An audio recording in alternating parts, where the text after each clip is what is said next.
Gold FM കൗതുക വാർത്തകൾ.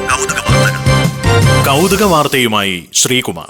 Cradle ബസ്സിനെ കുറിച്ച് കേട്ടിട്ടുണ്ടോ? ഇല്ലെങ്കിലും ഉണ്ടെങ്കിലും അങ്ങനൊരു ബസ് ജപ്പാനിൽ രൂപം കൊള്ളുകയാണ്. തൊട്ടിൽ പോലെ തൂങ്ങിയാടുകയോ ആടി ഓടുകയോ ചെയ്യുന്ന ഒരു ബസ്സാണ് ഇതെന്ന് കരുതിയെങ്കിൽ കാര്യങ്ങൾ അങ്ങനെയല്ല. ഈ ബസ് നമ്മൾ ഇവിടൊക്കെ കാണുന്ന പോലെയുള്ള ഒരു സാധാരണ ബസ് തന്നെയാണ്. എന്നാൽ ബസ്സിനുള്ളിലെ സീറ്റിലാണ് കൗതുകം. നമുക്കറിയാവുന്ന പോലുള്ള ബസ് സീറ്റല്ല ഇതിനുള്ളിലുള്ളത്. സീറ്റിന് പകരം ഈ ബസ്സിനുള്ളിൽ നിശ്ചിത ക്രാഡിലുകൾ അഥവാ തൊട്ടിലുകളാണുള്ളത്.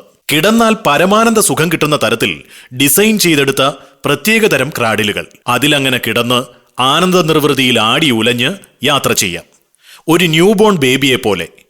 ഡിക്കോഡി എന്ന ട്രാൻസ്പോർട്ടിംഗ് കമ്പനിയാണ് ഇത്തരമൊരു ക്രാഡിൽ ബസ് എന്ന ആശയത്തിനു പിന്നിൽ. ദീർഘദൂര യാത്രയിലുണ്ടാകുന്ന ശാരീരിക അസ്വാസ്ഥ്യങ്ങൾ ഒന്നും തന്നെ ഈ ക്രാഡിൽ ബസ് യാത്രയ്ക്കുണ്ടാകില്ലെന്നാണ് കമ്പനിയുടെ വാദം. അതിന്റെ സത്യാവസ്ഥ ആ ബസ്സിൽ യാത്ര ചെയ്ത ഏതെങ്കിലും ഒരു ബേബിയോട് തന്നെ ചോദിക്കണം. പ്രതികരണം ഏതു തരത്തിലും ഉണ്ടാകാമെന്ന പ്രതീക്ഷയോടെ തന്നെ വേണം ചോദിക്കാൻ.